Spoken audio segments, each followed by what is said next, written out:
స్కామ్లో రాజకీయ ప్రకంపనలు. కీలక నేతలను విచారిస్తున్న ఈడీ, సిబిఐ. ఇప్పటికే పలువురు అరెస్ట్, మరికొందరి అరెస్టుకు రంగం సిద్ధం. లిక్కర్ పాలసీ, మనీ లాండరింగ్ కేసులో ఇప్పటికే 10కి చేరిన అరెస్టులు. లిక్కర్ స్కామ్లో మరింత దూకుడు పెంచిన సిబిఐ, ఈడీ. అటు మొత్తం వ్యవహారంలో మరో కీలక పరిణామం. విచారణకు రావాలని ఎమ్మెల్సీ కవితకు ఈడీ నోటీసులు. ముందు కార్యక్రమాల వల్ల రేపు హాజరు కాలేనంటున్న కవిత. విచారణకు హాజరు కాకుంటే అరెస్టు తప్పదా? అసలు స్కామ్లో కవితకున్న సంబంధం ఏమిటి? ఎమ్మెల్సీ కవిత అరెస్టుకు మరో అడుగు దగ్గరైందా? కవిత అరెస్ట్ ఈసారి పక్కానా? వాచ్ ఆన్ డిబేట్ పాయింట్ అమ్మా న్యూస్ లో. వెల్కమ్ టు అమ్మా న్యూస్. నేను ప్రణయ్. ఈరోజు డిబేట్ పాయింట్ లో ప్రధానంగా ఢిల్లీ లిక్కర్ స్కామ్ కి సంబంధించినటువంటి ఇష్యూలో ప్రధానంగా చూస్తున్నాం. కవిత అరెస్ట్ ఉంటుందా ఉండదా అనేది ఇప్పుడు ఆసక్తిగా రేగుతున్న సిచ్యువేషన్స్ కనబడుతున్నాయి. ఒకవైపు అధికార బీఆర్ఎస్ పార్టీ మాత్రం కావాలనే కుట్రపూరితంగా బీజేపీ చేస్తున్న నాటకం కీలుబొమ్మల్లా దర్యాప్తు సంస్థలన్నీ కూడా వ్యవహరిస్తున్నాయి. కావాలనే కవిత పేరును అమర్చి ఈ రోజు లిక్కర్ స్కామ్ లో గుంజుతున్నారంటూ కూడా బీఆర్ఎస్ నేతలు ఆరోపిస్తున్న సిచ్యువేషన్స్ కనబడుతున్నాయి. ఇక్కడ ఈడీ విచారణకు సంబంధించి కవిత కూడా స్పందించడం జరిగింది. కవిత స్పందిస్తూ కూడా కేవలం నేను పార్లమెంట్లో బిల్లు ప్రవేశపెట్టామని అడిగినందుకే నాపై లిక్కర్ స్కామ్ కి సంబంధించినటువంటి నేరాలను మోపుతున్నారంటూ కూడా ఆరోపిస్తున్న సిచ్యువేషన్స్ కనబడుతున్నాయి. ఇదే ఈ రోజు డిబేట్ పాయింట్ గా తీసుకోవడం జరిగింది. దీనికి సంబంధించిన ఒక ఇంటో చూద్దాం. లిక్కర్ స్కామ్లో రాజకీయ ప్రకంపనలు. కీలక నేతలను విచారిస్తున్న ఈడీ, సిబిఐ. ఇప్పటికే పలువురు అరెస్ట్, మరికొందరి అరెస్టుకు రంగం సిద్ధం. లిక్కర్ పాలసీ, మనీ లాండరింగ్ కేసులో ఇప్పటికే 10కి చేరిన అరెస్టులు. లిక్కర్ స్కామ్లో మరింత దూకుడు పెంచిన సిబిఐ, ఈడీ. అటు మొత్తం వ్యవహారంలో మరో కీలక పరిణామం. విచారణకు రావాలని ఎమ్మెల్సీ కవితకు ఈడీ నోటీసులు. ముందు కార్యక్రమాల వల్ల రేపు హాజరు కాలేనంటున్న కవిత. విచారణకు హాజరు కాకుంటే అరెస్టు తప్పదా? అసలు స్కామ్లో కవితకున్న సంబంధం ఏమిటి? ఎమ్మెల్సీ కవిత అరెస్టుకు మరో అడుగు దగ్గరైందా? కవిత అరెస్ట్ ఈసారి పక్కానా?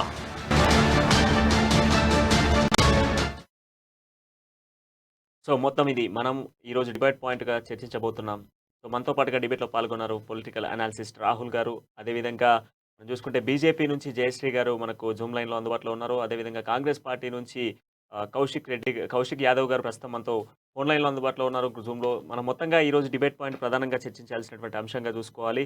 ఢిల్లీ లిక్కర్ స్కామ్కి సంబంధించి మొదటి నుంచి కూడా కవిత పేరు అనేది దాదాపుగా కూడా 2 సార్లు కూడా అమర్చడం జరిగింది. ఇది 3వసారి అని చెప్పుకోవాలి. సో గతంలో కూడా హైదరాబాద్కి సిబిఐ, ఈడీ అధికారులు రావడం జరిగింది. కవిత ఇంట్లోనే దాదాపుగా కూడా 7 గంటల విచారణ కొనసాగింది. ఆ తదనంతరం కూడా దానికి సంబంధించినటువంటి పూర్తి డేటాను కూడా సేకరించేటువంటి ప్రయత్నం చేసింది ఈడీ అధికారులు. సో దాని తర్వాత ఏం జరిగింది? ఆ గ్యాప్ తర్వాత మళ్ళీ సిసోడియా అరెస్ట్, ఆ అరెస్ట్ తర్వాత అనేక సిచ్యువేషన్స్ వెలుగులోకి వస్తున్నాయి. అనేక ఇష్యూస్ కూడా వెలుగులోకి వస్తున్నాయి. మొత్తం సౌత్ గ్రూప్స్ అంతా కూడా కవితే హ్యాండిల్ చేసింది అంటూ కూడా ఆరోపణలు వస్తున్నాయి. సో ఏది వాస్తవం, ఏది అవాస్తవం? కవిత అరెస్ట్ ఉంటుందా లేదా? ఢిల్లీకి బయలుదేరిన కవిత తిరిగి మళ్ళీ హైదరాబాద్ వస్తుందా రాదా అని తెలుసుకుందాం. సో ముందుగా రాహుల్ గారితో మొదలు పెడదాం. రాహుల్ గారు చెప్పండి, ఇప్పుడు ఈ పూర్తి ఎపిసోడ్ అంతా కూడా మీరు క్లియర్గా చూస్తున్నారు. సో మొన్న సిసోడియా అరెస్ట్ కూడా ఇలాగే కేవలం విచారణ ఉంది అంటూ కూడా సిసోడియాను పిలిపించారు. పిలిచిన అనంతరం కూడా ఆయనను నేరుగా కూడా తీసుకెళ్లి దాదాపు 7 రోజుల కస్టడీలో అనేక ఎంక్వైరీ చేస్తున్నారు. సో ఇప్పుడు ఢిల్లీకి బయలుదేరిన కవితకి సంబంధించి ఉంటుందా? అరెస్ట్ ఉంటుందా? ఉండదా? ముందుగా తోటి ప్యానలిస్టులకు మీకు అమ్మ న్యూస్ ఛానల్ వీక్షిస్తున్న ప్రజలందరికీ నమస్కారం అండి. సో గత కొద్ది కాలంగా కనుక మనం చూసుకుంటే అన్న ఇది హైలీ పొలిటికల్లీ మోటివేటెడ్ కేసు. ముఖ్యంగా చూసుకుంటే మనీ సిసోడియా గారు కావచ్చు, లేకపోతే సౌత్ గ్రూప్ ఇన్వాల్వ్మెంట్ కావచ్చు, లేకపోతే కవిత గారి మీద వస్తున్న ఆరోపణలు కావచ్చు. కాకపోతే 2 విషయాలు కనుక మనం చూసుకుంటే వివిధ రకాలుగా స్టాటిస్టిక్స్ చెప్తున్నాం, అంటే నేను చెప్తున్నది కాదు, దేశవ్యాప్తంగా జరుగుతున్న స్టాటిస్టిక్స్ చెప్తే గనక 2011 నుంచి 2016 వరకు ఐటీ, సీబీఐ రైడ్లు జరిగిన తర్వాత అందులో నిర్ధారణ అయ్యి శిక్ష పొందిన వాళ్ళు 7.4% మాత్రమే ఈ దేశంలో. అలాగే ఈడీ రైడ్లు జరిగిన తర్వాత 0.5 మాత్రమే కన్విక్ట్ అయినారు. నిర అంటే నేరం పొందిన వాళ్ళు. సో ఈ ఇష్యూలో మనం చూస్తే ఆరోపణ వేరు, నిర్ధారణ వేరు. ఎస్. ఇప్పుడు ఆరోపణ అనేది ఉన్నది. కానీ నిర్ధారణ అనేది ఎక్కడ? కోర్ట్ హాల్లో. కోర్ట్ హాల్లో నిర్ధారణ అయ్యి దాని స్పెసిఫికేషన్, డాక్యుమెంటరీ ఎవిడెన్సెస్ ఉన్న తర్వాత ఖచ్చితంగా వీళ్ళు నిర్దోషాన్ని తేలుతుంది. అత్యున్నత న్యాయస్థానమే తేల్చాల్సింది. సో కస్టడీలో అనుమానం ఉన్న ఎవరైనా తీసుకోవచ్చు. ప్రజాస్వామ్య దేశంలో ఎవరి మీద అనుమానం ఉన్నా కూడా మనం కస్టడీలో తీసుకోవచ్చు. కాకపోతే ఇప్పటికిప్పుడే అరెస్ట్ ఉంటుందా ఉండదా అనేది అది కోర్టు పరిగణలోకి తీసుకొని, ఇది పొలిటికల్ మైలేజ్ ఏ పార్టీకి ఎట్లా యూజ్ అవుతుంది అనేది కూడా మనం గమనించుకోవాలి. సో ఇప్పుడు ఎలక్షన్ ఇయరు, ఇప్పటికిప్పుడే ఎలక్షన్ ముందే ఇప్పుడు ఇది ఈడీ ఇంతకుముందు కొనసాగుతున్న దర్యాప్తు కొద్దిగా వేగవంతం అయింది. కాకపోతే 2 కోణాలలో కనుక ఆలోచిస్తే నేను బీఆర్ఎస్ తరఫున మాడతలేను, కాంగ్రెస్ తరఫున మాడతలేను, బీజేపీ తరఫున మాడతలేను. కాకపోతే ఈడీ, ఐటీ, సిబిఐ దాడులు ఓన్లీ ప్రతిపక్షాల మీదే జరుగుతాయా, లేకపోతే అధికార కేంద్ర పక్షాల మీద కూడా జరిగే ప్రస్తావన ఏమైనా ఉంటుందా అనేది మనం చూడాల్సిన విషయం. అదేవిధంగా వస్తే ఈ ఆమ్ ఆద్మీ పార్టీ, బీఆర్ఎస్ సంబంధం కూడా చాలా విచిత్రంగా ఉన్నది. ఇప్పుడు సోమనాథ్ భారతి గారు ఎప్పుడైతే వచ్చినారో బీఆర్ఎస్ ప్రభుత్వం అవినీతి ప్రభుత్వం ఎక్కడ లేదని చెప్పి ఆయన్నే ఇప్పుడు మనం యూట్యూబ్లో సెర్చ్ చేసి వస్తుంది మనకి Somnath Bharati comments on BRS government అని చెప్పి. అంత అవినీతి ప్రభుత్వం లేదని చెప్పి అన్న వారు ఈరోజు ఢిల్లీ ఎక్సైజ్ కేసు రాగానే ఖమ్మంలో కేజ్రీవాల్ గారు, భారతీ మాన్ గారు వచ్చినారు. ఎప్పుడు లేని విధంగా బీఆర్ఎస్ పార్టీ, నేను అన్ని పార్టీలకి సమాధానం చెప్తున్నానా, ఎప్పుడు లేని విధంగా బీఆర్ఎస్ పార్టీ రూపొందింది. జాతీయ పార్టీగా రూపొందించిన తర్వాత అబ్కీ బార్ కిసాన్ సర్కార్ అన్నారు. 14 నెలలు రైతులు నడి రోడ్ల పైన ధర్నా చేసి వాళ్ళ హక్కుల కోసం పోరాటం చేసినప్పుడు ఏ ఒక్క రోజైనా బీఆర్ఎస్ పార్టీ స్పందించిందా? అట్లాంటి బీఆర్ఎస్ పార్టీ మనీష్ సిసోడియా గురించి స్పందించింది. ఆశ్చర్యకరమైన విషయం ఇది. అబ్కీ బార్ కిసాన్ సర్కార్ అన్న వాళ్ళేమో కిసాన్ల గురించి స్పందించలే, మనీష్ సిసోడియా గారి మీద అంత పర్సనల్ ఇంపార్టెన్స్ చూపి స్పందించారు. అయితే ముఖ్యమైన విషయం ఇక్కడ ఏంటంటే ఎవరు అరెస్ట్ అవుతారు కార్ అనేది కోర్ట్ హాల్లో మాత్రం నిర్ధారణ అవుతుంది. 100%. సో ఒకసారి బీజేపీ వర్షన్ ఎట్లా ఉందని తెలుసుకుందాం. జయశ్రీ గారు మీరు చెప్పండి, అసలు మొత్తం కీలుబొమ్మల్లా దర్యాప్తు సంస్థని వాడుకుంటుంది బీజేపీ అనేది బీఆర్ఎస్ వర్షన్. సో మీరేమంటారు?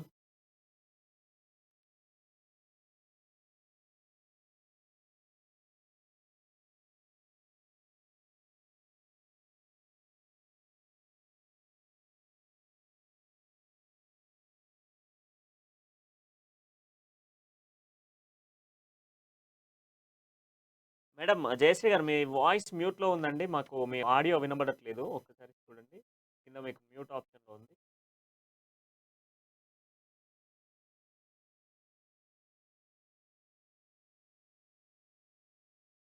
ప్రధానంగా చూస్తే మొదటి నుంచి కూడా కవితకి సంబంధించినటువంటి ఆరోపణే కాదు, అంటే మన టోటల్ డీటెయిల్స్ అన్నీ కూడా సిబిఐ అండ్ ఈడీ ముందు పెట్టింది.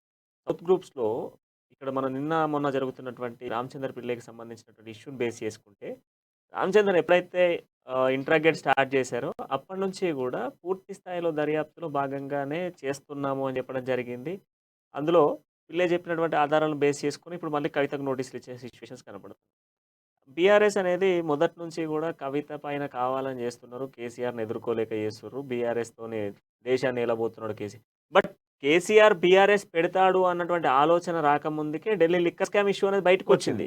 2022 అక్టోబర్ సెప్టెంబర్లోనే బయటకు వచ్చింది. అప్పటి నుంచి కూడా ఆరోపణలు జరుగుతూ ఉన్నాయి. సో ఎందుకు ఇప్పుడు ఇంత ఫోకస్ చేస్తూ ఉంది? అంటే కేవలం ఎన్నికల్లో అధికార పార్టీ అయినటువంటి టీఆర్ఎస్ను, అంటే ప్రస్తుత బీఆర్ఎస్ను కొట్టలేము, ఢీకొనలేము అన్నటువంటి యాంగిల్లోనే ఆలోచిస్తుందా బీజేపీ? లేదు కేంద్ర దర్యాప్తు సంస్థలు ఇన్ని రోజులు లేనటువంటిది తెలంగాణ ఏర్పాటు తర్వాత 2014 నుంచి 18 వరకు ఏ సిబిఐలు, ఈడీలు ఎటువంటి విచారణలు లేవు తెలంగాణలో. అట్లాంటిది మనం ఆఫ్టర్ ఎలక్షన్స్ చూసుకుంటే 20 నుంచి అనుకుందాం ఎగ్జాంపుల్, 2021 నుంచి మొదలు పెడితే ఇప్పుడు 23 అప్ టు ఇప్పుడు ఈ మధ్య కాలంలో గడిచినటువంటి ఈ 6 మంత్స్లో ఇంకా హెవీగా జరుగుతూ ఉన్నాయి. కేవలం ఇది రాజకీయంగానే చేస్తున్నారనేది ఆలోచన బీజేపీ క్రియేట్ చేస్తుందంటారా మీరు?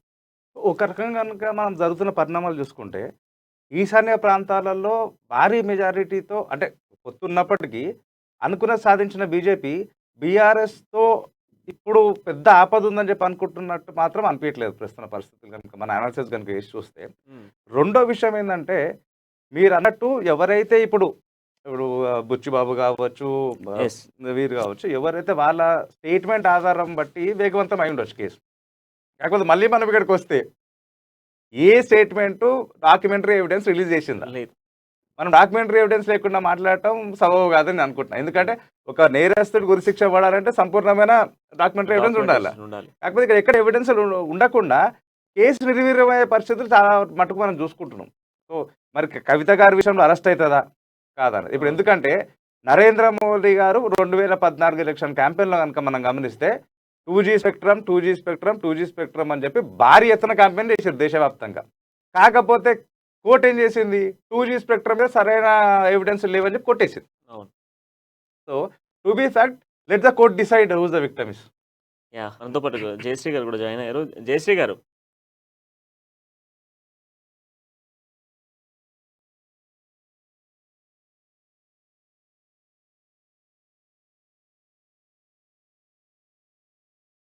జయశ్రీ గారు ఇప్పుడు కేంద్రాన్ని అంటే బీజేపీ పార్టీ దర్యాప్తు సంస్థల్ని కీలుబొమ్మల్లా చేసుకొని వాడుతా ఉంది. మాపై ఉసిగొల్పుతా ఉంది అనేది బీజేపీ అంటే బీఆర్ఎస్ అనేది ఇప్పటికి చెప్తున్నటువంటి వర్షన్. ఈరోజు ఉదయం నుంచి కూడా అనేక మంది బీఆర్ఎస్ నేతలు ఒకవైపు అంతర్జాతీయ మహిళా దినోత్సవ వేడుకలు జరుగుతా ఉన్నటువంటి నేపథ్యంలో ఇటువంటి ఇష్యూ అనేది రేజ్ చేయడం ఇదంతా కూడా కొంత ఆసక్తిగా కనిపించట్లేదా?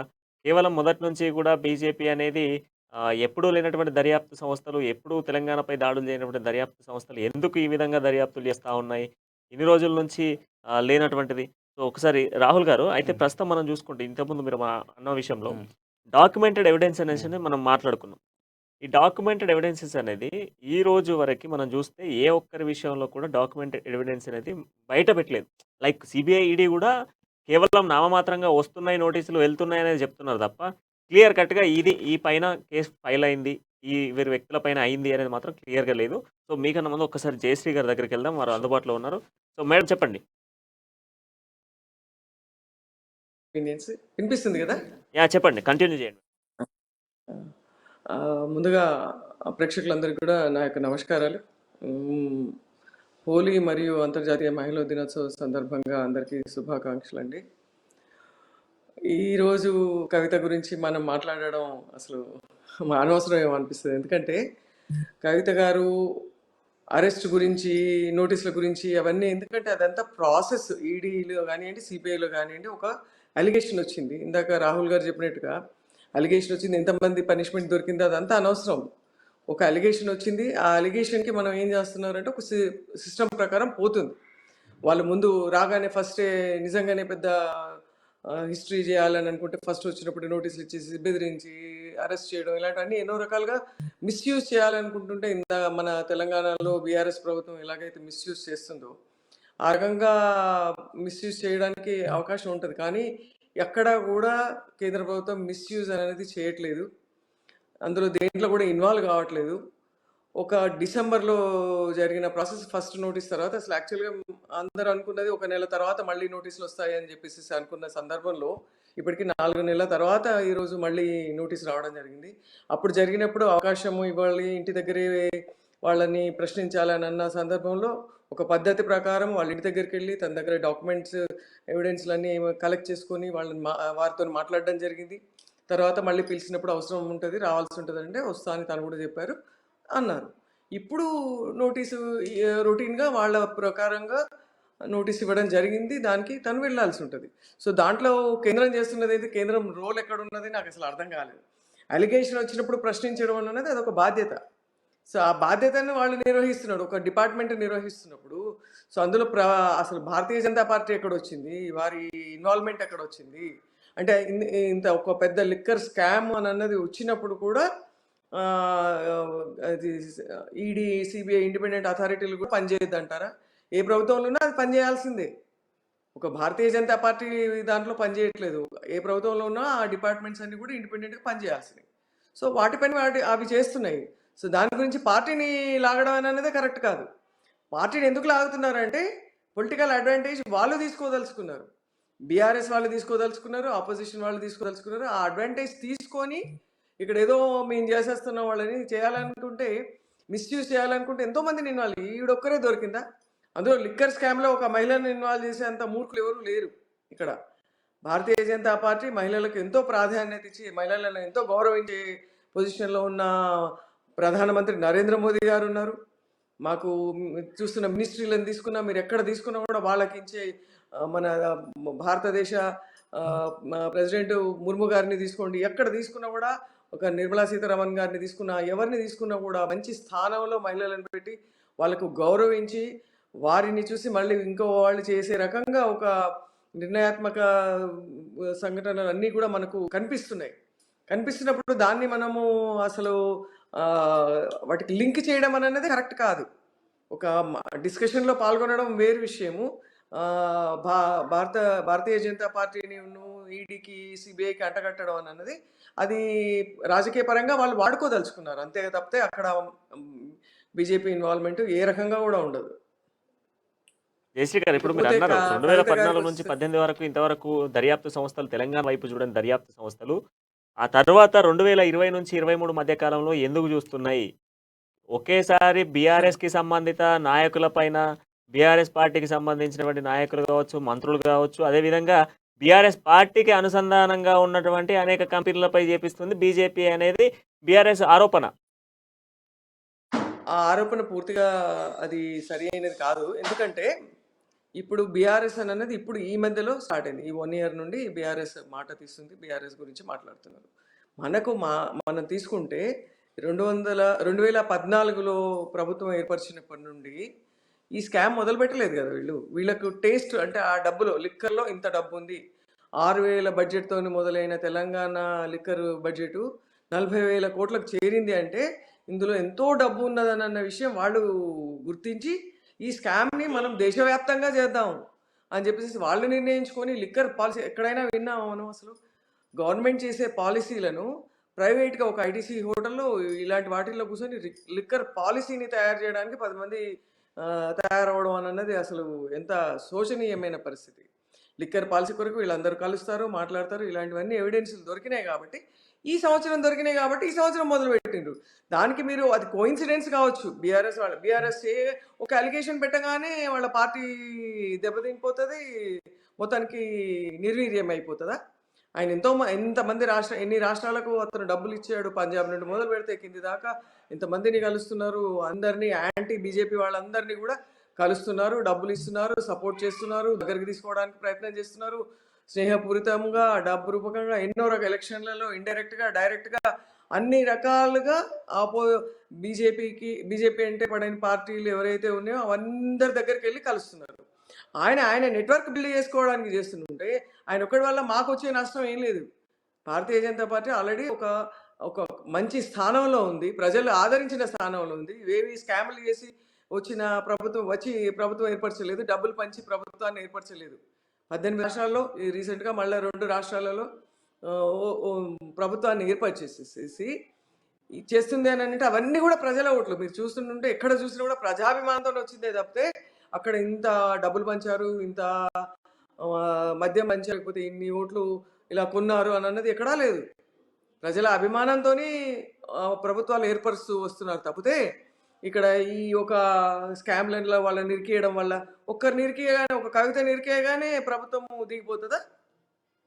ఒక అన్యాయంగా ఒక మహిళను ఒక లిక్కర్ స్కామ్లో అన్నది మనం ఇరికిస్తే అంటే జస్ట్ జనరల్గా మనం ఆలోచన చేసిన అంటే ఒక కామన్ మ్యాన్ ఆలోచనగా మనం ఆలోచించినా కూడా లిక్కర్ స్కామ్లో ఒక మహిళను ఇరికించడం వల్ల, మహిళను కాళ్ళు లాగడం వల్ల తెలంగాణలో ప్రభుత్వం దిగిపోతుందని మనం ఊహించగలుగుతామా? అసలు జరిగే పనేనా? ఇక్కడ తెలంగాణలో ప్రభుత్వం ఏర్పరచాలని అంటే మేము ప్రజల మన్ననలు పొందాలి. బీఆర్ఎస్ ప్రభుత్వం చేస్తున్న అన్యాయాలను మనము ఎండగట్టాలి, వాళ్ళని ప్రజల దగ్గరికి తీసుకెళ్ళడం. ఇవి మా కార్యక్రమం. మేము స్ట్రీట్ కార్నర్ మీటింగ్స్ తీసుకుంటున్నాము, బూత్ కార్యక్రమాలు చేస్తున్నాము, పాదయాత్రలు చేస్తున్నాము.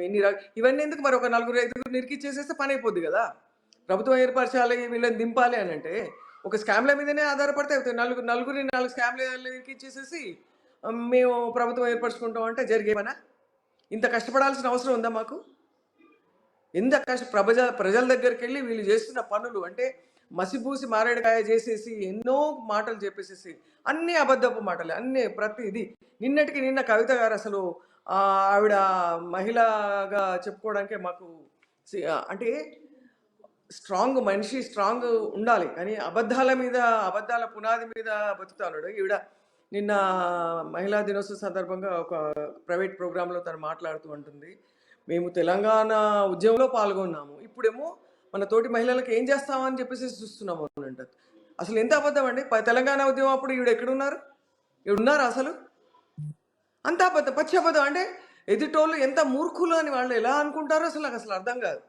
వీళ్ళు ఎదుటోళ్ళకి అసలు చదువుకున్నారా, వీళ్ళకు కొంచెం ఆలోచన శక్తి ఉంది లేదనుకుంటారా, తెలంగాణ ప్రజలు అంతా మూర్ఖులు అనుకుంటారా, అసలు ఏమనుకుంటారో అర్థం కాదు. దాన్ని ఎండగట్టడానికి మేము ప్రభుత్వం ప్రయత్నం చేస్తుంది. జయశ్రీ గారు అన్నారు బీజేపీని కావాలనే మసిపూసి మారేడుకాయ చేసేటువంటి ప్రయత్నం చేస్తున్నారు తప్ప దర్యాప్తు సంస్థలకు బీజేపీకి సంబంధం లేదు అనేది జయశ్రీ గారు వర్షన్. సో ఉందా లేదా అనేది ఒక నార్మల్ పర్సన్గా, ఒక పొలిటికల్ అనాలిసిస్ట్గా మీరు చెప్పండి. అసలు బీజేపీ మనం చూస్తున్నాం గత కొంతకాలంగా కూడా హెవీగా తెలంగాణ వైపు ఫోకస్ చేస్తున్నాయి. 2022 ఆగస్టు 17న నాకు తెలిసి 17 మందిని ఢిల్లీ లిక్కర్ స్కామ్కి సంబంధించినటువంటి ఇష్యూలో సిబిఐ ఎఫ్ఐఆర్ ఫైల్ చేసింది.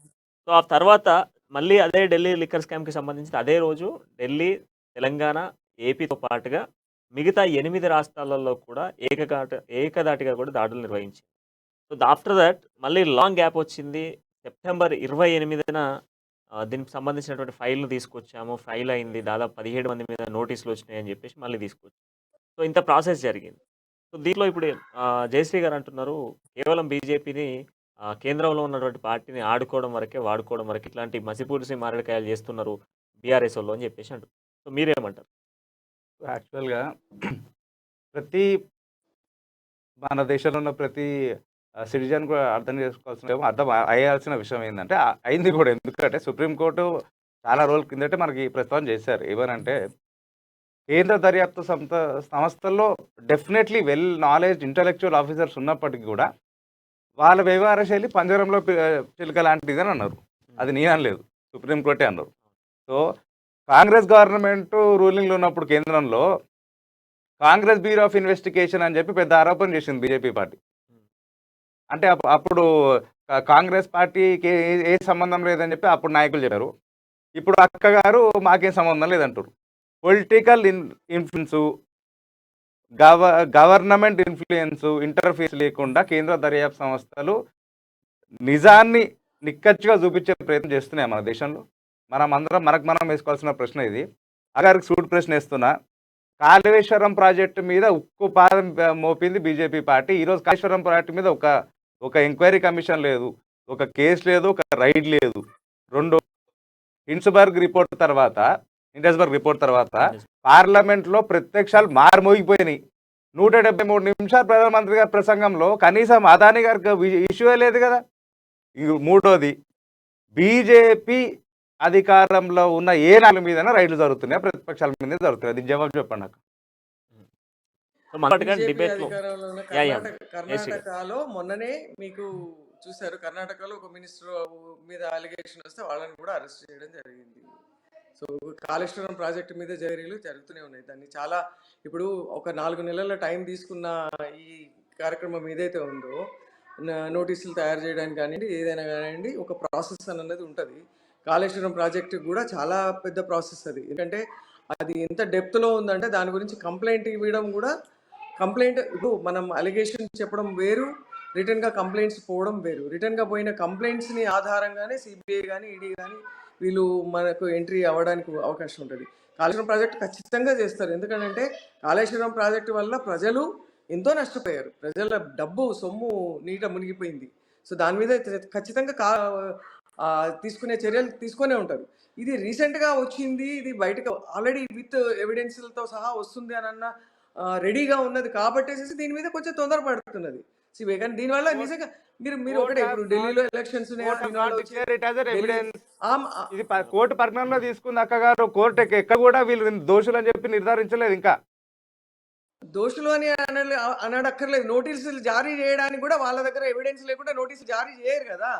ఏదో ఒక రకమైన వాళ్ళ దగ్గర ఎవిడెన్స్లు ఉంటే తప్పితే వాళ్ళు ఓన్లీ నోటీసులు అంటే ఎవరికంటే వాళ్ళకి నోటీసులు జారీ చేస్తారా ఏంటి?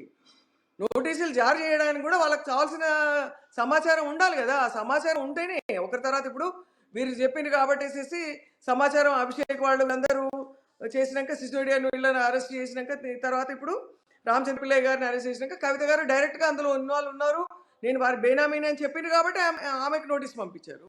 అలాంటి ఎవిడెన్స్ రైట్. ఒకసారి మనతో పాటుగా కాంగ్రెస్ పార్టీకి సంబంధించినటువంటి నేత కౌశిక్ యాదవ్ గారు కూడా ప్రస్తుతం మనతో డిబేట్ లో పాల్గొన్నారు. ఆయనతో చర్చిద్దాం. కౌశిక్ యాదవ్ గారు, ఇప్పుడు చూస్తున్నాం మనం ప్రధాన ఇష్యూ ఢిల్లీ లిక్కర్ స్కామ్, కవిత అరెస్ట్ ఉంటుందా ఉండదా అనేది ఇప్పుడు మనకు స్పష్టంగా మనకు తెలుస్తున్నటువంటి సిచ్యువేషన్స్ కనబడతా ఉన్నాయి. ఒకసారి మీరు చెప్పండి, మీ వర్షన్ ఏంటి? అసలు కవిత అరెస్ట్ జరుగుతుందా లేదా? ఇప్పుడు ఉన్నటువంటి సిచ్యువేషన్స్ లో మనం చూస్తున్నాం, ఈ రోజు ఢిల్లీకి బయలుదేరిన కవితకు సంబంధించి తెలంగాణకు రిటర్న్ రాక ఉంటుందా లేదా అక్కడే అరెస్టా?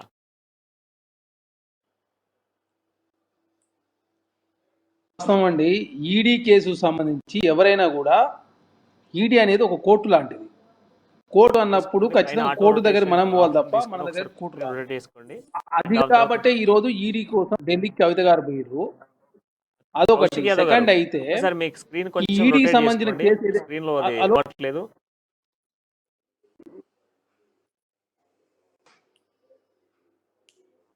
ఆటో రొటేషన్ పెట్టుకొని కంటిన్యూ చేయండి. జస్ట్ మీ ఫోన్ అడ్డం తిప్పండి సరిపోతుంది.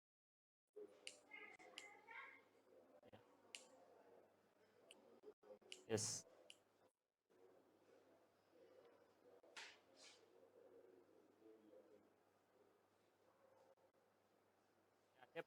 కంటిన్యూ చేయండి. ఎస్, కౌశిక్ యాదవ్ గారు చెప్పండి. ఇప్పుడు మాట్లాడొచ్చా? కవిత ఇప్పుడు ఢిల్లీకి బయలుదేరారు. రేపు ఈడీ విచారణకు హాజరు కావాలని నోటీసులు ఇచ్చినప్పటికీ కూడా నేను హాజరు కాలేనంటూ కూడా మెన్షన్ చేయడం జరిగింది. సో ఆ మెన్షన్ చేసినటువంటి విషయం మనందరం చూస్తున్నాము. మొన్న మనీష్ సిసోడియా కూడా ఈ విధంగానే ఈ విచారణకు రావాలంటూ కూడా పిలిపించడం జరిగింది. ఆ తర్వాత విచారణ జరిగింది, వెంటనే అదుపులోకి తీసుకున్న సిచ్యువేషన్ ఉంది.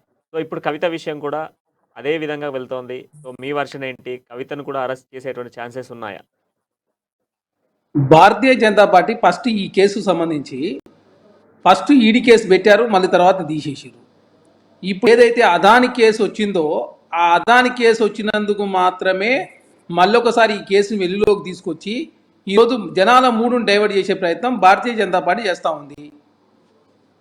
హలో హలో వినపడుతుందా అండి? చెప్పండి, వినిపిస్తుంది, మీరు చెప్పండి, మాట్లాడండి. జనాల మూడును డైవర్ట్ చేసే ప్రయత్నం భారతీయ జనతా పార్టీ అదేవిధంగా చేస్తూ ఉంది. అదాని విషయంలో పార్లమెంట్లో చర్చ జరిగినప్పుడు దాని సమాధానం చెప్పకుండా అంతకుముందు లిక్కర్ స్కామ్ వచ్చింది, తర్వాత ఈడీ కేసు పెట్టింది, తర్వాత మళ్ళీ ఎందుకో విత్డ్రా అయింది. మళ్ళీ ఈ మధ్యకాలంలోనే దాన్ని వెలుగులోకి తీసుకురావడం జరిగింది.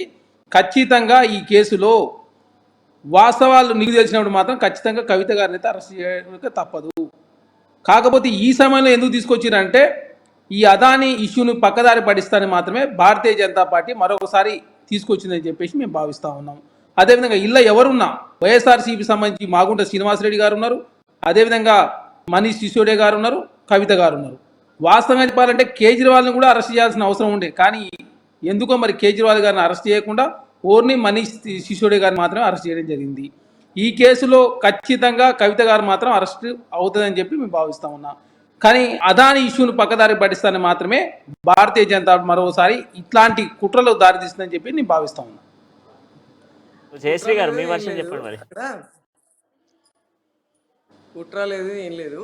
అక్కడ అదాని ఇష్యూ అని అన్నది ఒక డిఫరెంట్ ఇష్యూ, ఇది కవిత ఇష్యూ అని అన్నది సెపరేట్ ఇష్యూ. సో దీనికి అదాని ఇష్యూని మార్చడానికి కవిత గారిని తెలంగాణ నుండి తీసుకెళ్ళి అరెస్ట్ చేయాల్సిన అవసరం ఉందా? అంత పెద్ద సీన్ ఏం లేదు అక్కడ. అదాని ఇష్యూ నేషనల్ ఇష్యూ అయితే అది వాళ్ళు మీరందరూ ఉన్నారు కదా చూసుకునడానికి. మీరు లాగండి, నిజంగా అందులో స్టఫ్ ఉండి నిజంగానే అది ఉంటే మీరు మాట్లాడండి దాని గురించి. అంతేగాని అక్కడ అదాని ఇష్యూని డైవర్ట్ చేయడానికి ఈ పెద్దమ్మను కవితక్కను తీసుకొచ్చి ముందట పెట్టాల్సిన అవసరం లేదు. కవిత చేసే పనికి కవితకు చేయాల్సిన పని. వన్ సెకండ్ ఒకసారి రాహుల్ గారు చెప్పండి. ఒక ఇన్వెస్టిగేషన్ దేశవ్యాప్తంగా కుదిపేసిన కేసు చిన్నది, దాన్ని ఫోకస్ చేయాల్సిన అవసరం లేదు.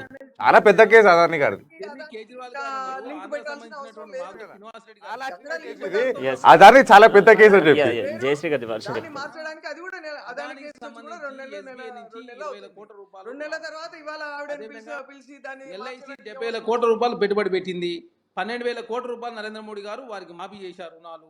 అదేవిధంగా 2014 ముందు మన అదాని గారు 604 ప్లేస్లో ఉంటే నరేంద్ర మోడీ గారు ప్రధానమంత్రి అయిన తర్వాత వారు ప్రపంచ కుబేర్లో 2వ స్థానం ఎదిగినటువంటి వ్యక్తి. ఈ అన్నిటి మీద పార్లమెంటరీ జాయింట్ కమిటీ ఏమని చెప్పి కాంగ్రెస్ పార్టీ కోరుతా ఉంటే ఇప్పటి వరకు నరేంద్ర మోడీ గారు దాని మీద మాట్లాడకుండా సడన్ గా లిక్కర్ స్కామ్ తీసుకొచ్చి దేశంలో ఈ ఇష్యూని హైలైట్ చేస్తూ అదాని ఇష్యూని పక్కకు తట్టించే ప్రయత్నం నరేంద్ర మోడీ గారు అమిత్ షా గారు చేస్తున్నారని చెప్పేసి మేము ఆరోపిస్తా ఉన్నాం. కానీ మేడం గారు ఏమంటున్నారు, భారతీయ జనతా పార్టీ సంబంధించిన వాళ్ళు కౌశిక్ ఓన్లీ గారు, కవిత అనేది అదాని కవిత గారి గారు అనేది subject తెలంగాణ సమితి total గా వ్యక్తి different జాతీయ స్థాయిలో కవిత ఎట్లయితే అని చెప్పి గారు. వారు చెప్తా ఉన్నారు. అది కాదండి, ఇది జాతీయ స్థాయి ఇష్యూ ఇది. సో డిబేట్లో ఇంకొక సీనియర్ నేత కూడా బీఆర్ఎస్ పార్టీ నుంచి జాయిన్ అవుతున్నారు. అదన్న గారు మనతో పాటుగా డిబేట్లో పాల్గొన్నారు. ఆయన కూడా ఒకసారి మాట్లాడే ప్రయత్నం చేద్దాం. సో చెప్పండి సార్, మీ వర్షన్ ఏంటి? అసలు కవిత అరెస్ట్ అని చెప్పేసి ఇప్పటికే పెద్ద వార్తలు జరుగుతూ ఉన్నాయి. ఉదయం నుంచి కూడా ఈడీ నోటీసులు కొంత మొత్తం కూడా కుదిపేస్తున్న సిచ్యువేషన్స్ కనబడుతున్నాయి. సో మీ వర్షన్ ఏంటి బీఆర్ఎస్ నుంచి? మా ఛానల్ కు మొట్టమొదటిసారిగా కృతజ్ఞత తెలియజేస్తూ, ఏదైతుంది కవిత అరెస్ట్ ఒక రాజకీయ కక్షలండి. డైరెక్ట్ ఒక మహిళను ఎదుర్కోలేక రాజకీయంగా దొంగచాటున ఇవన్నీ కథలు నడుస్తా ఉన్నాయి. ఏదైతుందో గతంలో మనం చూసాం. కొన్ని దొడ్డిదారిన కొన్ని బీజేపీతర పార్టీలను కూల్చిన ఆ, గౌరవము ఆ మోడీ గారికి దక్కుతుంది. దాంట్లో భాగంగానే ఈ రోజు అంతర్జాతీయ మహిళా దినోత్సవం. అంతర్జాతీయ మహిళా దినోత్సవం రోజే కవిత గారికి ఈడీ నోటీస్ ఇవ్వడం, మళ్ళీ రేపు పెద్ద ఎత్తున 10th నాడు మరి ఏదైతే మహిళల కోసం పోరాడే వ్యక్తి కవిత, అదే బీజేపీ ప్రభుత్వము గతంలో ఎంపీ ఉన్నప్పుడు బెస్ట్ పార్లమెంటరీ రాజకీయ పక్షతోని మరి రైట్. ఆయన చెప్తున్నటువంటి వర్షన్ క్లియర్గా కూడా మనకు అర్థమవుతుంది. కావాలనే కవితను ఎదుర్కోలేక బీఆర్ఎస్ పార్టీని ఎదుర్కోలేకనే వెనక దెబ్బ తీస్తున్నారు అనేది చెప్తా ఉన్నారు. సో రాహుల్ గారు చెప్పండి, ఏమంటారు మీరు? అయితే ఇప్పుడు అన్నగారు చెప్పినట్టు ఏదైతే మహిళా పోరాటం అని చెప్పి అంటున్నారో, మ్మ్. 250 దశాబ్దాల జరుగుతున్న ఉద్యమము ఇప్పుడు రైట్లు కాగానే గుర్తొచ్చింది అన్న. 250 ఇయర్స్ నుంచి జరుగుతున్న ఉద్యమం అందులో ఇది. ఆయన ఒక పాయింట్ కూడా రేజ్ చేయడం జరిగింది. మహిళా దినోత్సవం రోజు మహిళలపై దాడులు చూడండి, చేస్తున్నారు అని చెప్పేసి మెన్షన్ చేస్తున్నారు. ఈ రోజు కవిత గారు ముఖ్యమంత్రి గారు డాటర్ కాబట్టి ఇష్యూ ఇంత హైలైట్ అవుతుంది. సామాన్యురాలు అయి ఉంటే అవుతుండేనా ఇంత ఇష్యూ? ఇంత పొలిటికల్ మ్యారేజ్ తీసుకుంటుండేనా ఇష్యూ ఇది? ఉద్దేశించి అయితే మహిళా దినోత్సవం రోజు ఏ రోజు కూడా ఏ మహిళ మీద ఏం అఘాయిత్యాలు జరగలేదా మన దేశంలో, మన తెలంగాణలో? స్టాటిస్టిక్స్ చూసుకోవడం తెలియదా మనకి? ఇవన్నీ కూడా పార్టీలు వాళ్ళ వ్యక్తిగత ధోరణి, వాళ్ళ ప్రొడక్షన్ గురించి వాళ్ళు చేసే వాక్యాలు. కానీ సామాన్యుల మహిళల మీద జరగట్లేదా దాంట్లో మహిళా దినోత్సవం రోజు? ఇలాంటి ఇతర ముఖ్యమంత్రి కూతురు కాబట్టి హైలైట్ అవుతుంది ఇష్యూ ఇది. సామాన్యురాలు అయి ఉంటే చెప్పండి.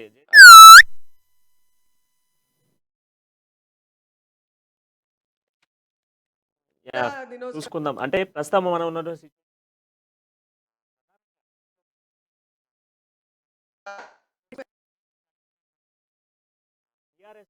ఈరోజు మహిళా దినోత్సవ సందర్భంగా అనేక సభలను కూడా ఏర్పాటు చేశారు, అనేక కార్యక్రమాలు ఏర్పాటు చేశారు. ఏర్పాటు చేసిన ప్రతి ఒక్క కార్యక్రమంలో కవితపై జరుగుతున్నటువంటిది కేవలం కుట్ర అనేది మెన్షన్ చేస్తున్నటువంటి ప్రధాన అంశం. సో దీంతో పాటుగా మనం మొన్న చూసుకుంటే మనీష్ సిసోడియాకి సంబంధించినటువంటి అరెస్టును ఖండిస్తూ సీఎం కేసీఆర్ స్పందించిండు. మరి ఇవాళ ఎందుకు కవిత విషయంలో ఈడీ నోటీసులు ఇచ్చినప్పుడు స్పందించలేదు అనేది ఇప్పుడు కొంత ఆసక్తి కనబడతా ఉంది. సో దీనిపై ఒకసారి మీరు చెప్పండి, ఎట్లుంటుంది రాహుల్ గారు? అంటే మొన్న మనం చూసినాం పేపర్ స్టేట్మెంట్ వచ్చిన 8 రాష్ట్రాలు 9 రాష్ట్రాలకు సంబంధించిన నేతలు లెటర్లు రాయడము, దానిపై ఏ ఒక్క సీఎం సంతకం లేకపోవడం, దీన్ని ఎట్లా చూడొచ్చు? యాక్చువల్గా ఏంటంటే ఇప్పుడు కనుక సమర్థిస్తే బ్యాకప్ చేసుకుంటూ వచ్చినట్టు ఉంటుంది ముఖ్యమంత్రి గారికి. ఒకవేళ కోర్టు హాల్లో నిర్ధారణ కనుక కన్విక్ట్ అయితే ప్రభుత్వం కూలిపోయే ఛాన్సెస్ ఉన్నాయి. కాబట్టి 100%. కేసీఆర్ గారు చాలా తెలివైన వారు. ఇట్లాంటి వాటికి అంత ఆషామాషిగా స్పందిస్తారని అయితే మనం అనుకోవటం మనం అంటే తప్పవుతుంది. దీంట్లో సిబిఐ ఈడీ కూడా కొంత సీక్రెట్ మెయింటైన్ చేస్తున్నది స్పష్టంగా తెలుస్తుంది. ఎందుకంటే ఎక్కడా కూడా మీరు ఇంతకుముందు స్టార్టింగ్లో మాట్లాడినటువంటి మాటే డాక్యుమెంటెడ్ ఎవిడెన్సెస్ మాత్రం ఎప్పుడు చూపించట్లేదు. రికార్డ్ చేస్తున్నాము, ఎంక్వైరీ జరుగుతూ ఉంది, నోటీసులు ఇచ్చినాము, నోటీసులు ఇస్తున్నాము, విచారణకు వస్తున్నారు, వెళ్తున్నారు అనే తప్ప ఎక్కడా కూడా ఒక క్లారిటీ అనేది ఇవ్వట్లేదు. ఇవ్వరు. ఏం చెప్తారంటే వీళ్ళు దర్యాప్తు సంస్థలు కనుక గత కొద్దేళ్లుగా కనుక మనం చూసుకుంటే ఎన్నో కేసులు మీరు చూసుకోండి కేంద్ర దర్యాప్తు సంస్థలు ఈ డాక్యుమెంటరీ ఎవిడెన్స్ కనుక మేము బయట పెడితే కేసు ఇన్ఫ్లుయెన్స్ అవుతుంది, కేసు పక్కదో పడుతుంది అంటారు. అవును. అసలు కేసులో జరుగుతుంది ఏందో ఇప్పటికి సామాన్యులకు తెలియదు, ఉమ్. కానీ పక్కదో పడుతుంది అంటారు. ఇప్పుడు సిసోడి అరెస్ట్ తర్వాత కవితకు సంబంధించిన పేరు వస్తుంది అనేటువంటిది ఒక ఊహ మాత్రమే ఉన్నది. కానీ ఎప్పుడైతే రామచంద్ర పిల్ల ఎప్పుడైతే సౌత్ గ్రూప్స్కి ఇన్ఛార్జ్గా వ్యవహరిస్తూ ఇటు తెలంగాణతో పాటుగా మహారాష్ట్ర, కర్ణాటక లాంటి రాష్ట్రాలను కూడా అనుసంధానంగా చేస్తూ వీళ్ళు నడిపించినటువంటి బిజినెస్ అంతా కూడా నిన్న ఈడీ విచారణలో ఆయన భాగంగా ఒక మాట చెప్పడం జరిగింది. నేను కేవలం మాత్రమే, నన్ను ఉపయోగించుకోవడానికి మాత్రమే నన్ను పెట్టుకున్నారు ఇడా అని చెప్పేసి చెప్పాడు. చెప్పిన వెంటనే ఈరోజు ఉదయం మనకు హెడ్లైన్స్లో అంటే మార్నింగే 8 o'clockకి కవిత పేరు మెన్షన్ అయింది. సో మొన్నటిదాకా కవిత జస్ట్ ఏదో ఆరోపణ వచ్చింది అన్నటువంటి పార్టీ బీఆర్ఎస్ పార్టీ. అట్లాంటిది ఆరోపణ వచ్చింది, ఈరోజు నోటీసే వచ్చింది. దీన్ని కూడా ఇప్పుడు మనకు ఏం చెప్తున్నారు, ఎల్లుండి జరుగుతున్నటువంటి ఇష్యూని బేస్ చేసుకొని ఏదైతే తెలంగాణలో మనకు మహిళలకు సంబంధించిన బిల్లు ఆగింది, ఆ బిల్లు ఆగినటువంటి బిల్లు కోసమే కేవలం జరుపుతున్నాం అని చెప్పేసి చెప్తున్నారు. దీన్ని ఎట్లా చూడొచ్చు మనం? యాక్చువల్గా మనం 2 విషయాలు ఇక్కడ పరిగణనలో తీసుకోవాలన్న. ఒకటి వచ్చేసి ఏంటంటే కవిత గారు నిర్దోషి అని మనం స్పష్టంగా చెప్పలేము, దోషం చెప్పలేము. అది కేంద్ర న్యాయ వ్యవస్థలే నిజం చేస్తాయి, తెలుస్తాయి. దర్యాప్తు సంస్థలు న్యాయ సంస్థలు హైకోర్టులు తెలుస్తూ ఉంటాయి, అవి తెలుస్తాయి. రెండో విషయం వచ్చేస్తే ఇక్కడ కవిత గారి ద్వారా కూడా ఆలోచించాల. 250 దశాబ్దాల నుంచి జరుగుతున్న ఇష్యూ కవిత గారికి నిన్నగాక మన ఎందుకు గుర్తొచ్చింది? ఆల్ ఆఫ్ ద సడన్ అది రీజన్ లేకుండా ఇప్పుడు జంతర్ మంతర్కి ఏమన్నా పోయేది ఉన్నదా? మరి మహిళా దినోత్సవం ఏమన్నా పెట్టేది ఉంటే అక్కడ పెట్టి ఒక 6 నెలల కిందట ఎజెండా పెట్టి అందరిని సమకూర్చి పార్టీలకు అతీతంగా మళ్ళీ నేను చెప్తున్నా మహిళల్ని సమకూర్చి ఏమన్నా మన 1400 మంది రైతులు ఏ పార్టీకి సంబంధం లేకుండా చేసినట్టు ధర్నా గారు ఏమైనా చేస్తే దానికి అర్థం ఉంటుంది. ఆల్ ఆఫ్ ద సడన్ కవిత గారికి ఇదెందుకు గుర్తొచ్చింది అంటే నిప్పు లేని పోగలేదు అంటారు. సో ఇందులో మనం ఆలోచించుకోవాల్సిన విషయం ఏంటంటే ఇందులో 2 పార్టీలలో పోటాపోటీ ఉంది. ఇప్పుడు ఎవరు దీన్ని పొలిటికల్ గా యూజ్ చేసుకోవాలని చెప్పి అంటే ఇప్పుడు మీరు అనే వర్షన్ బీఆర్ఎస్ బీజేపీ 2 కూడా కావాలని ఒకరిపై ఒకరు బురద చల్లుకునేటువంటి ప్రయత్నం చేస్తున్నారు అనేది. బురద చల్లుకోవట్లేదు, పొలిటికల్ ఇన్ఫ్లుయెన్స్ గురించి ఎవరైనా వాడుకుంటారా? బీజేపీ బీఆర్ఎస్ వారి ఎదుగుదల కోసం వాస్తవం తెలంగాణ ఉనికి కాపాడుకోవాలని చెప్పి బీఆర్ఎస్ అనుకుంటుంది, బీజేపీ కూడా అనుకుంటుంది. కాకపోతే సింపతి ఎంతవరకు గెయిన్ అనేది మనం చాలా మన ఇండియన్ పాలిటిక్స్ కనుక చూస్తే మన పీపుల్ మైండ్ సెట్ సింపతి మీద ఆధారపడి ఉండదు. అలిపిరిలో అప్పట్లో చంద్రబాబు లెట్ మీ కంప్లీట్ అలిపిరిలో అప్పట్లో కనుక మనం గుర్తిస్తే చంద్రబాబు నాయుడు గారి మీద అటాక్ జరిగితే 10 నెలల ముందర ఎలక్షన్ పోయిండు సింపతికి పనికొచ్చి ముఖ్యమంత్రి అవుతుంది అని చెప్పి. కానీ ఏమైంది? ఓడిపోయినారు, వచ్చినారు. మళ్ళీ ఇంకొక సంఘటన రీసెంట్ జరిగింది చెప్తా. దుబ్బాక ఎలక్షన్ లో తీసుకుంటే రామలింగారెడ్డి గారు చనిపోతే వాళ్ళకి సింపతి కింద గెలిపిస్తారు ప్రజలు అని చెప్పి సీట్ ఇచ్చినారు. ఏమైంది? గెలిచారు. కాబట్టి మన ఇండియన్ పాలిటిక్స్ పీపుల్ అనేది వాళ్ళ సోషల్ ఎకనామిక్ వాళ్ళకి ఆ ప్రాంతీయ పట్ల ఉన్న వ్యతిరేకత ఓట్ బ్యాంక్ ద్వారా చూపిస్తారు. రైట్, అక్క గారు కూడా లైన్ లో ఉన్నారు. జయశ్రీ గారు చెప్పండి, మీరేమంటారు? నేను ఒకటేనండి, కవిత గారు మహిళా దినోత్సవం సందర్భంగా 10వ తారీఖున జంతర్ మంతర్ కార్యక్రమం పెట్టడం అన్నది అసలు అర్థం లేని మాట ఒకటి. తర్వాత ఆమె ఎంపీగా 5 సంవత్సరాలు ఉన్నప్పుడు ఎంతోమంది, అంటే అప్పుడు ఎంపీగా ఉన్నప్పుడు ఎంతోమందిని వేరే పార్టీ వాళ్ళని కూడా అందరినీ కూడా కలుపుకొని, అంటే భారతీయ జనతా పార్టీ మహిళల్ని కూడా కలుపుకొని ఆమె 33% రిజర్వేషన్కు ధర్నాలు కానీ ఏదైనా కానీ చేసే అవకాశం ఉండింది. దాని తర్వాత ఎమ్మెల్సీ 2 సంవత్సరాలు సడన్గా ఇప్పుడు ఈడీ నోటీసులు వచ్చే అవకాశం ఉంది. అక్కడ ఆయన సిసోడియా అరెస్ట్ అయిపోయినాడు, ఇక్కడ ఈయన పోతున్నాడు, రామచంద్ర పిల్లయ్య గారు పోతున్నారు, వీళ్ళందరూ పోయే అవకాశం ఉంది. మళ్ళీ నెక్స్ట్ నా మీదకే వస్తుంది. నేను నేషనల్ లెవెల్లో ఒక మీడియాకు సెంటర్ ఆఫ్ అట్రాక్షన్ ఇది ఒక నేషనల్ ఇష్యూ కావాలి అని చెప్పేసి తను ప్రొజెక్ట్ చేసుకోవడానికి మాత్రమే ఆ కార్యక్రమాన్ని రూపొందించడం జరిగింది. లేకపోతే అసలు ఈ రోజు పెట్టాలి, మరి 8th ఇంటర్నేషనల్ ఉమెన్స్ డే రోజు పెట్టేదండి. ఈ రోజు పెట్టకుండా 10వ తారీఖున పెట్టేసేసి ఆ కార్యక్రమాల కొరకు రేపు నోటీసులు కూడా మేము తీసుకొని వెళ్ళాము, మాకు టైం ఇవ్వండి అని చెప్పేసి అడగడం అనేది ఇదంతా డ్రామా అనే. ఇందులో భారతీయ జనతా పార్టీకి ఒక కవిత వల్ల వచ్చే మైలేజ్ ఏ రకంగా కూడా మాకు ఉపయోగపడదు. మేము చేసే కార్యక్రమాలు మా కష్టము, మేము ప్రజల దగ్గరికి వెళ్ళి చేసే కార్యక్రమాలు రకరకాల బీజేపీ భరోసా, బీజేపీ భరోసా, ప్రజా సంగ్రామ యాత్రలు, ఇవన్నీ రకాలుగా స్ట్రీట్ కార్నర్ మీటింగ్స్ ఎన్నో రకాల కార్యక్రమాలతో మేము ప్రజల వద్దకు వెళ్తున్నాము.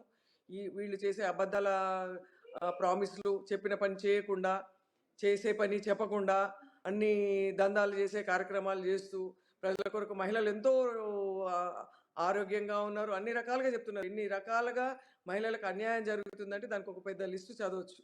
ఈరోజు కేటీఆర్ గారు కూడా సభలో మాట్లాడుతున్నారు. ఎన్ని రకాలుగా అసలు ఆదర్శంగా తీసుకోవచ్చు. దేనికి ఆదర్శం? అసలు మహిళలు అని అంటే కుటుంబం. ఒక కుటుంబము దెబ్బతీస్తున్నది ఒక మద్యంతోనేననేది. ఆ మద్యం మీదే నువ్వు డబ్బులు సంపాదించుకుంటూ ఆ మద్యం కేసులోనే మొత్తం దేశాన్నంతా కూడా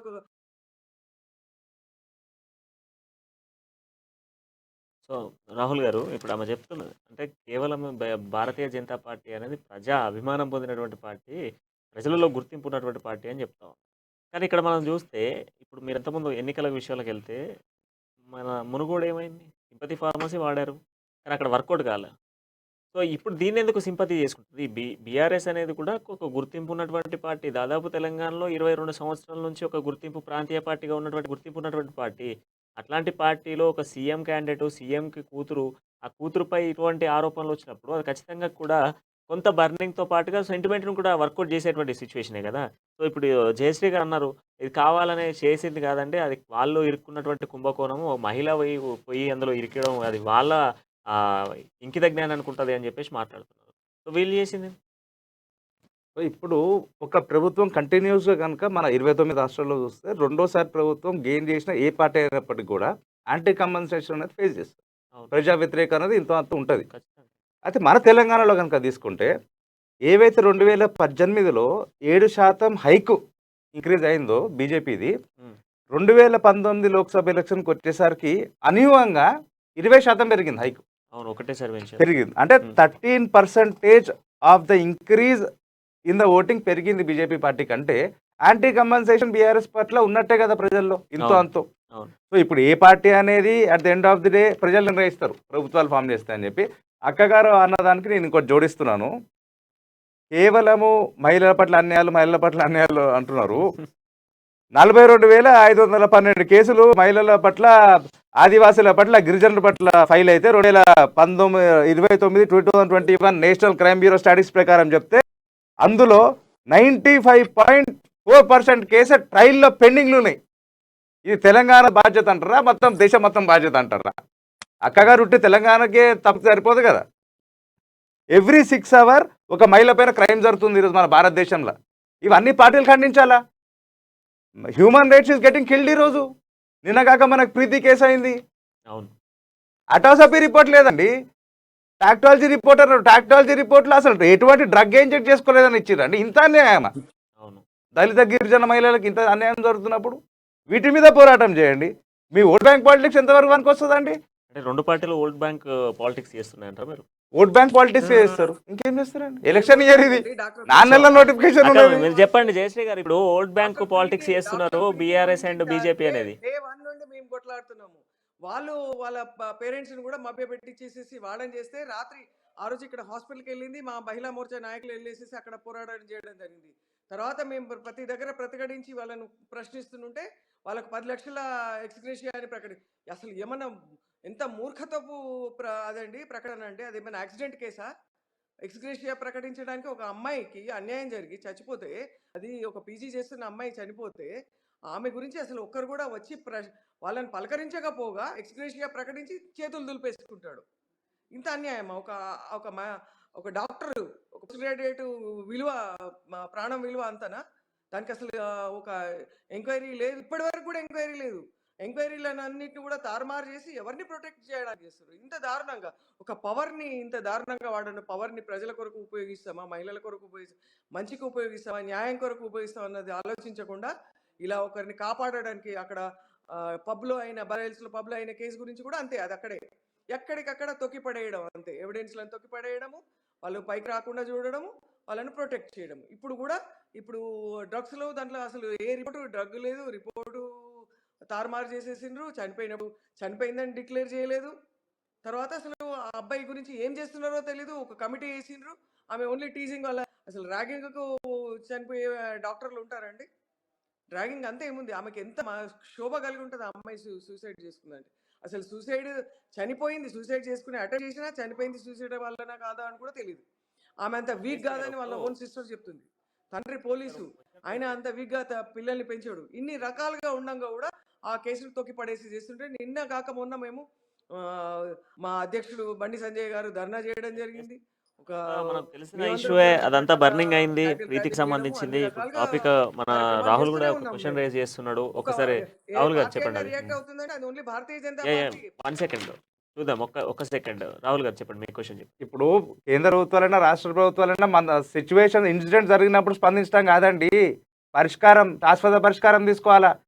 కేంద్రంలో ఉన్న ప్రభుత్వం 28 రాష్ట్రాల్లో తీసుకోవాల్సిన బాధ్యత ఉన్నప్పుడు రాష్ట్రంలో ఉన్న ప్రభుత్వం రాష్ట్ర బాధ్యత తీసుకోవాలా. ఇన్సిడెంట్ అయినప్పుడే స్పందిస్తారు, అందరూ తర్వాత అందరూ మర్చిపోతారా అండి? రైట్ ఒకసారి అక్క గారు చెప్పండి. కింద చాలా కార్యక్రమాలు ఉన్నాయి. అసలు అవన్నీ వేరే ఎవరు చేస్తున్నారు, పట్టించుకోవడం లేదే. రాష్ట్ర ప్రభుత్వం ఉన్నది ఎందుకు? అవన్నీ ఇంప్లిమెంట్ చేయడానికి. ఒక్క ప్రోగ్రామ్ ఇంప్లిమెంట్ చేయట్లేదు, ఒక్క అవేర్నెస్ ప్రోగ్రామ్ చేయట్లేదు, ఒక్క కౌన్సిలింగ్ చేయట్లేదు.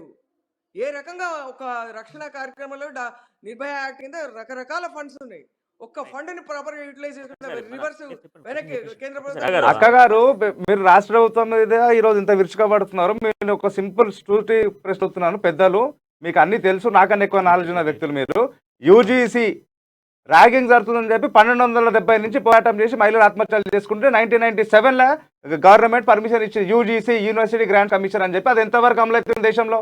తెలంగాణ ఒకటే కాదండి, మీరు 28 రాష్ట్రాలకు సంబంధించిన మహిళలకు సంబంధించి మీరు జవాబు చెప్పండి. ఈరోజు యూనివర్సిటీ గ్రాంట్స్ కమిషన్ నామ్స్ ప్రకారం ర్యాగింగ్ జరగద్దు, మహిళల పట్ల వివక్ష జరగద్దు.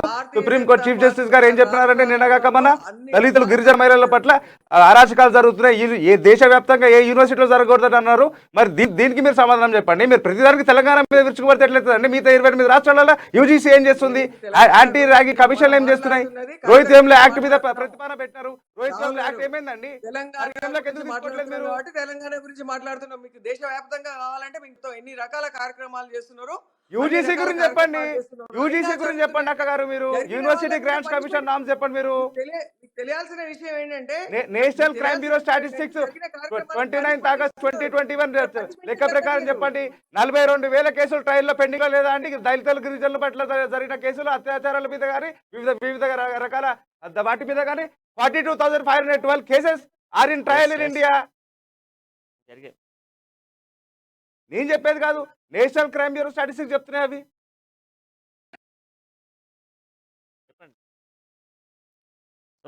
మనం చూసుకుంటే దాదాపు 2009లో కూడా జరిగినటువంటి ఇన్సిడెంట్స్ ఉన్నాయి. ఇలాంటి ఇన్సిడెంట్స్ కంపేర్ చేయొచ్చు. ఇక్కడ